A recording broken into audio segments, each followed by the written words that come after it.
안녕하세요. 사연을 시작하기에 앞서 구독과 좋아요 부탁드려요. 감사합니다.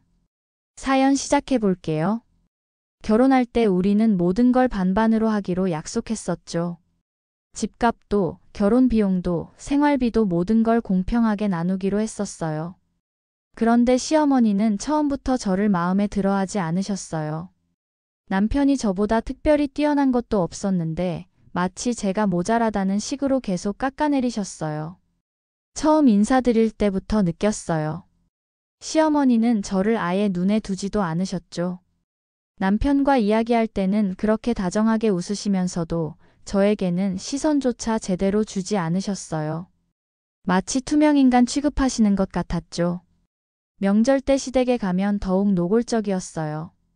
다 같이 모여 있어도 며느리들은 쳐다보지도 않으시고 오직 아들들만 끼고 도셨어요. 형님과 저는 마치 심부름꾼 취급받았죠. 상 차리고 설거지하고 음식 준비하는 건 당연히 며느리들 몫이었는데 시어머니는 아들들하고만 이야기하시고 저희는 아예 없는 사람 취급이었어요. 남편에게는 형이 있었어요. 아주버님은 사업을 하고 계셨고 결혼해서 아이도 둘이나 있으셨죠. 시어머니에게 아주버님은 마치 자부심 그 자체였어요. 사업하는 큰아들을 정말 자랑스러워하셨고 아들 둘에 대한 사랑이 극진하셨죠. 형님과 저는 오히려 사이가 좋았어요. 형님도 시어머니의 편애와 무시에 지치셨던 분이셨거든요. 시어머니는 본인 아들만 챙기고 형님은 마치 종처럼 대하셨어요. 늘 아들 밥 잘 차려주는지 건강은 어떤지 확인하는 전화를 하셨지만 정작 며느리들의 안부는 한 번도 물어보지 않으셨어요. 가족 모임 때마다 느꼈어요. 시어머니는 아들들 옆에 딱 붙어 앉아서 이것저것 챙겨주시면서도 마치 우리는 가족이 아닌 외부인처럼 대하셨어요. 결혼한 지 2년이 다 되어갈 무렵 아주버님 사업에 문제가 생겼어요. 처음에는 작은 어려움인 줄 알았는데 시어머니가 자꾸 남편에게 돈을 부탁하기 시작하셨어요. 남편은 망설임 없이 대출을 받아서 아주버님께 돈을 빌려줬어요. 저와 상의도 없이 말이에요. 저는 당연히 화가 났죠. 그런 큰 돈을 함부로 결정할 수는 없는 거잖아요.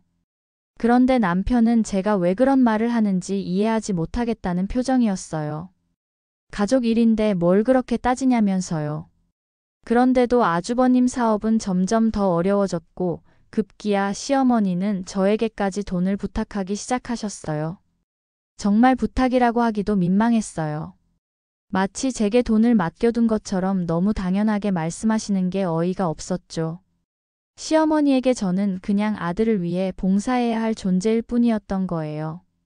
저는 계속 거절했어요. 남편이 대출까지 받아서 해주는 것도 솔직히 내키지 않았거든요. 형님이 몰래 저에게 전화를 하셔서 돈 해주지 말라고 당부하시기도 했어요. 형님은 사업을 이만 정리했으면 싶은데 아주버님이 자꾸 붙잡고 있다면서 이렇게 계속 돈만 부으면 더 큰 구멍만 날 거라고 하셨죠. 형님은 현실을 정확히 보고 계셨어요. 하지만 시어머니는 큰아들에 대한 맹목적인 사랑 때문에 판단력을 잃으셨던 거죠. 점점 남편과 저도 돈 문제로 다투는 날이 많아졌어요. 아무리 시어머니 부탁이고 형 일이라고 해도 대출을 저와 상의도 없이 받아서 빌려주고 솔직히 갚는다는 보장도 없는데 말이에요. 결국 남편이 갚으면서 생활비도 제대로 주지 않으니 저도 힘들었어요. 남편은 그게 왜 잘못된 건지 전혀 몰랐어요. 가족이니까 당연히 도와야 한다면서 제가 거절하면 매정하다고 했어요. 마치 자신의 진짜 가족은 시어머니와 형인 것처럼 말했어요. 그럼 저는 뭐죠? 그렇게 독립하지도 못할 거면 뭐 하러 결혼을 했는지. 정말 무책임하다는 생각이 들었어요. 이런 일로 자주 다투다 보니 지쳤어요. 제가 벽에 대고 이야기하는 것 같고 대화가 통하지 않았어요. 시어머니가 남편을 어릴 때부터 그렇게 키우신 거겠죠. 엄마 말씀은 무조건 옳고 형은 무조건 도와야 하고 독립적인 사고는 전혀 하지 못하는 사람으로 말이에요. 그런데 결국 아주버님 사업이 망하기 직전이라면서 시어머니가 갑자기 말도 안 되는 제안을 하셨어요. 우리 집을 팔아서 큰아들을 도와주자는 거였어요. 그리고 우리는 시댁에 들어와서 같이 살면 된다면서 그럼 우리도 대출 없이 집 생기고 좋은 거 아니냐고 하셨죠. 무슨 말 같지도 않은 소리를 그렇게 정성스럽게 하시는지. 시어머니에게는 며느리들의 의견이나 감정 따위는 전혀 중요하지 않았어요. 오직 큰아들, 장남을 살리는 것만이 최우선이었죠. 이대로는 안 되겠더라고요. 결국 저는 남편에게 정하라고 했어요. 저는 절대로 시댁에 들어갈 생각도 없고 우리 집 팔아서 도와주는 꼴도 못 본다고 그렇게 하고 싶으면 이혼 서류부터 가져오라고 했어요. 농담이나 협박이 아니었어요. 정말 진심이었죠. 그런데 다음 날 남편이 정말로 이혼 서류를 가져왔더라고요. 어이가 없었어요. 결국 자기 가족밖에 모르는 등신이었던 거죠. 우리는 이혼을 진행했고 집은 내놨어요. 재산 분할 과정에서 남편이 형에게 빌려준 돈 때문에 다시 한번 다퉜지만 결국 집은 팔아서 나눠 가지게 되었죠. 집이 팔리자마자 저는 시댁에 남편 짐을 보냈어요. 그리고 시어머니에게 문자를 보냈죠. 어머님, 귀한 아들 짐 보냅니다. 앞으로 아들 둘 끼고 행복하게 사세요. 그러자 시어머니에게서 전화가 왔어요. 이게 무슨 소리냐면서 정말 격앙되어 계셨죠. 저는 담담하게 말씀드렸어요. 제가 제 집 팔면서까지 아주버님 도와드릴 생각도 없고 시댁에 들어가 살 생각은 더더욱 없다고 저희는 이혼 진행 중이니 다시는 뵐 일 없었으면 좋겠다고 말이에요. 그러자 정말 난리가 났어요. 네가 뭔데 자기 아들을 이혼남 만드냐면서 자기 아들 인생 망쳐놨다고 별 욕을 다 하시더라고요. 정말 어이없었어요. 자기가 아들 인생 망친 건데 말이에요. 결국 저는 오피스텔을 얻어서 지내고 있어요. 혼자 사는 게 이렇게 평온할 줄은 몰랐어요. 더 이상 시어머니 눈치 볼 일도 없고 남편과 돈 문제로 다툴 일도 없으니까요. 뒤늦게 안 사실인데 결국 아주버님 사업은 쫄딱 망해서 빚만 잔뜩 졌다고 하더라고요. 결국 밑 빠진 독에 그렇게 정성스럽게 물을 부은 거였죠. 시어머니도 자기 집을 담보로 대출 받아주고 남편도 총 7천만 원이나 대출 받았는데 말이에요. 아주버님은 집도 경매에 넘어갔고 형님과도 이혼하게 됐어요.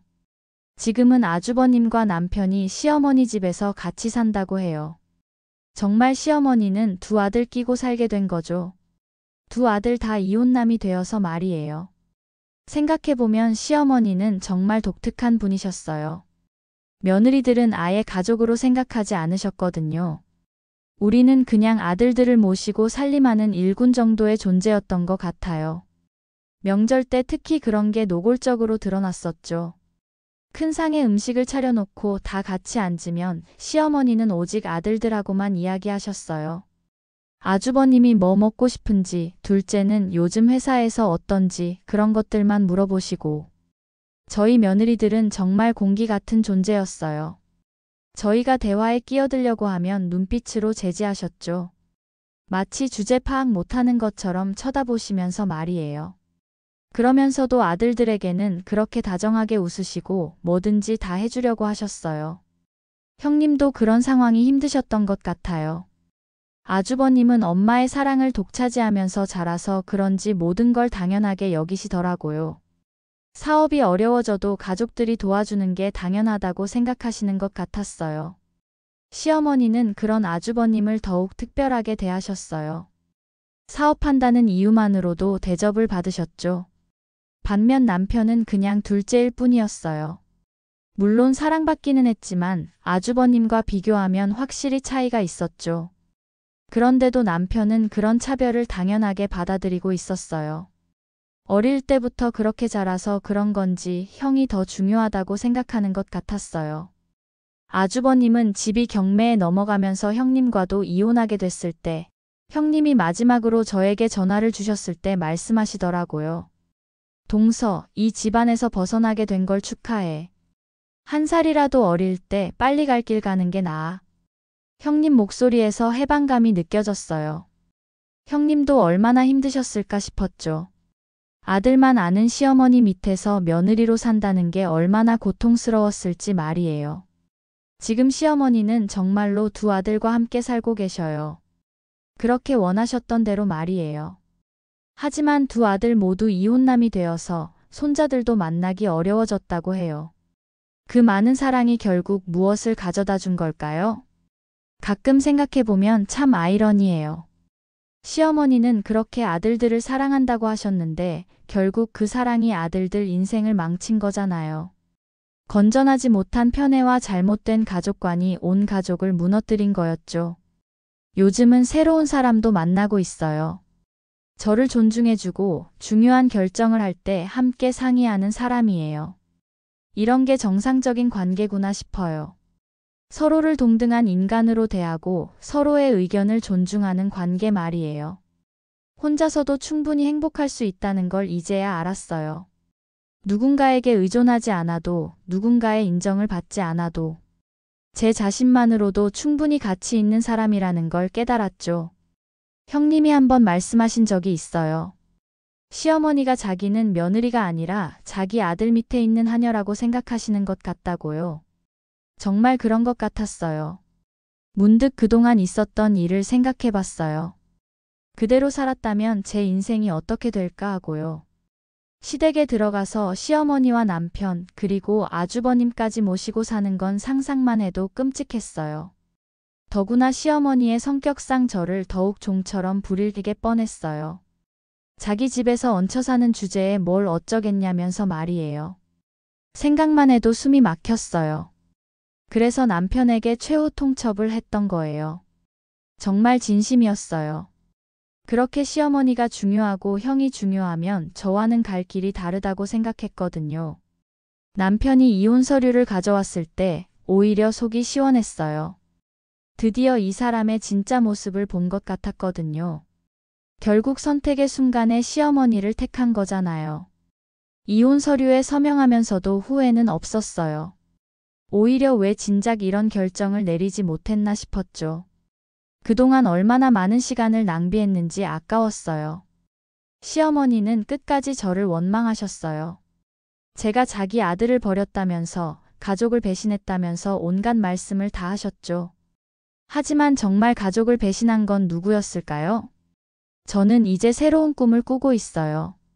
작은 카페를 차리고 싶어요. 제가 좋아하는 원두로 커피를 내리고 제가 좋아하는 음악을 틀어놓고 여유롭게 손님들과 이야기하는 그런 카페. 혼자 사는 지금이 정말 행복해요. 아무도 제게 간섭하지 않고 제 시간을 온전히 제가 쓸 수 있어요. 보고 싶은 영화 보고, 읽고 싶은 책 읽고, 만나고 싶은 사람들 만나면서 살고 있어요. 가끔 부모님이 물어봐요. 이혼하고 나서 후회 안 하냐고요. 전혀요. 오히려 왜 그렇게 오래 참았나 싶어요. 결혼이라는 이름으로 얼마나 많은 것들을 참아왔는지 이제야 깨달았어요. 남편에게서 가끔 연락이 와요.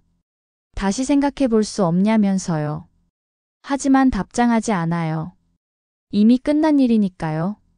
그리고 지금의 남편을 보면 여전히 시어머니 말에 휘둘리며 살고 있더라고요. 전혀 변하지 않았어요. 이제 와서 생각해보니 남편도 참 불쌍한 사람이었어요. 어머니의 잘못된 사랑에 취해서 독립적인 사고를 하지 못했던 거잖아요. 부모가 시키는 대로, 부모가 원하는 대로만 살다가 결국 자신의 인생까지 망친 거예요. 하지만 저는 거기에 끌려갈 수 없었어요. 제 인생은 제가 책임져야 하니까요. 다른 누군가의 꿈이나 욕심을 위해 제 인생을 포기할 수는 없었어요. 지금 제가 사는 오피스텔은 작지만 아늑해요.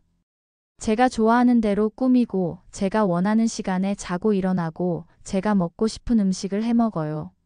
아무도 제게 간섭하지 않아요. 앞으로 어떤 일이 벌어질지 모르지만 적어도 제 선택에 대해서는 후회하지 않을 거예요. 제가 내린 결정이니까요. 다른 누군가의 강요나 조작이 아닌 온전히 제 의지로 내린 결정이니까요. 그게 바로 진짜 자유가 아닐까 싶어요. 시어머니가 그렇게 집착했던 가족이라는 이름의 속박에서 벗어나서 진정한 나 자신으로 살아가는 건 말이에요. 제 긴 이야기를 끝까지 들어주셔서 감사합니다. 구독과 좋아요, 알림 설정까지 잊지 마세요.